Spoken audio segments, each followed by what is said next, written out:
Hey everyone, and welcome to our channel. Today, we're going to unearth the story of one of classic Hollywood's most explosive and fascinating stars. A woman who not only broke barriers, but shattered them with her sheer willpower and a temperament that earned her nicknames like the Mexican Hurricane and the Hot Tamale. Get ready to meet Lupe Vélez, the original Mexican Spitfire.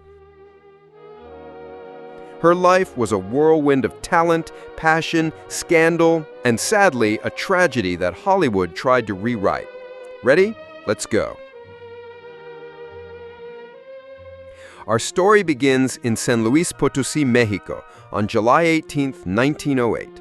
María de Guadalupe Villalobos Vélez is born.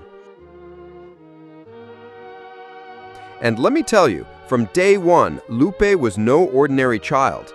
Her father, a colonel, would take her riding with the army during the Mexican Revolution. Imagine that.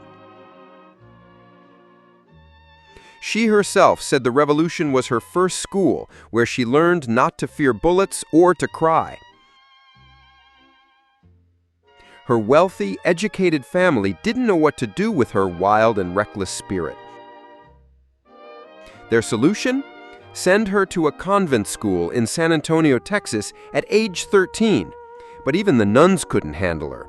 Lupe spent hours writing "I must be good" as punishment, but she kept getting into mischief. The family fortune vanished with the war, and a teenage Lupe had to work in a department store to support her family. But guess what? Every peso she earned, she saved for her tap dancing lessons. That's the Lupe we know. By the early 1920s, she was already dazzling in Mexican revues. Her provocative shimmy and almost obscenely sensual dancing made her famous, and her public feuds with other vedettes, they just got her even more publicity. Her father was so scandalized that she adopted her mother's maiden name, Vélez, as her stage name, and so the legend was born. In 1926, Lupe, at just 17, headed for Hollywood, and destiny awaited her. Comedian Fanny Brice discovered her and recommended her to Flo Ziegfeld, the king of Broadway. But before she could move to New York, Hollywood called. Her big break came in 1927 when Douglas Fairbanks himself cast her in The Gaucho. And Lupe did not disappoint. Critics adored her. By 1928, she was already one of the Wampa's baby stars, one of Hollywood's brightest promises. And here's the interesting part. While many accented actors saw their careers fade with the advent of sound film, Lupe, she thrived. Her first all-talking picture, Tiger Rose, 1929, was a hit. Her voice, her energy, they were unstoppable.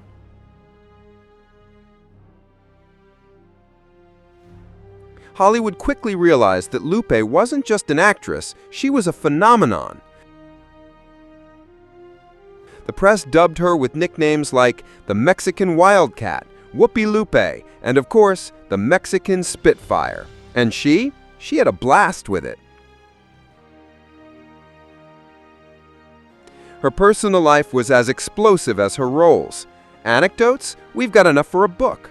It's said that after a stormy relationship with Gary Cooper, Lupe chased him with a knife, causing a wound that required stitches. And on another occasion, she allegedly shot at him with a pistol as he boarded a train. Imagine the headlines.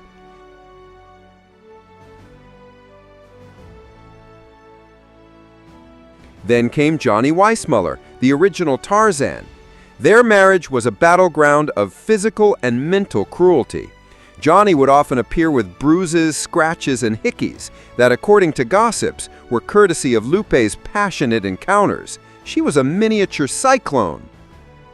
But the most ironic thing is that her biggest success came when she embraced this stereotype. In 1939, she starred in The Girl from México, a low-budget comedy that became an unexpected hit.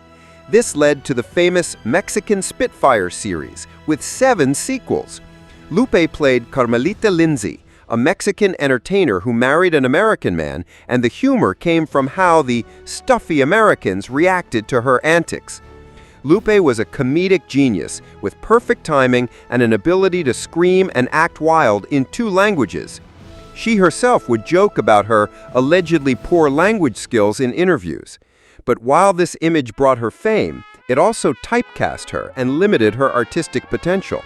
Hollywood saw her as vulgar and brash, in contrast to other more refined Latina actresses. Sadly, Lupe's career began to decline in the early 40s. In 1944, she returned to Mexico to film Nana, which received the best reviews of her career.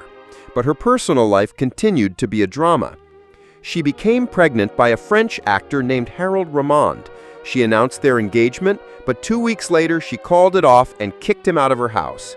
Despair consumed her. On December 13th or 14th, 1944, Lupe Vélez, just 36 years old and 4 months pregnant, took her own life with an overdose of sleeping pills in her Beverly Hills home. She left a suicide note to Ramond, expressing her heartbreak over his refusal to marry her and her decision to avoid shaming her baby. And this is where the story gets even sadder and more frustrating. Lupe's death was immediately distorted by a cruel and fabricated rumor.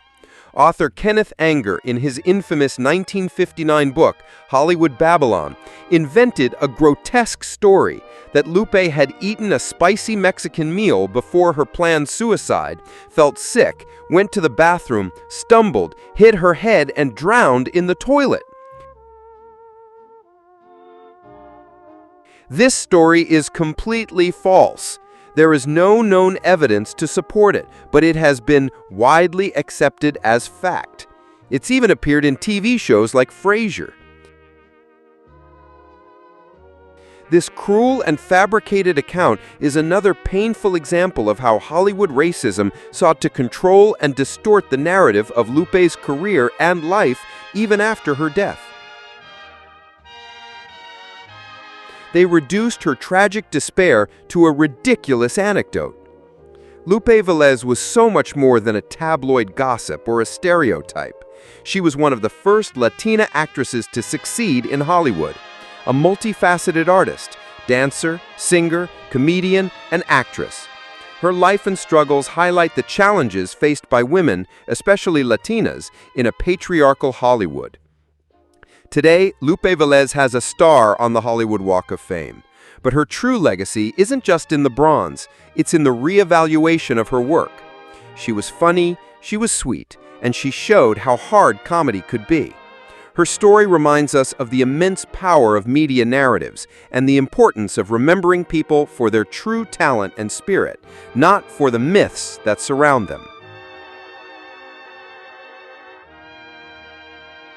So the next time you hear the name Lupe Vélez, remember the pioneer, the brilliant comedian, the woman who lived and loved with unparalleled intensity. And please, help us debunk that cruel lie. Thanks for joining us on this journey through Lupe Vélez's life. If you enjoyed this video, don't forget to like, subscribe, and leave us a comment. See you next time. This was a production from Ensenada, Baja California, Mexico, by Adrian Duarte.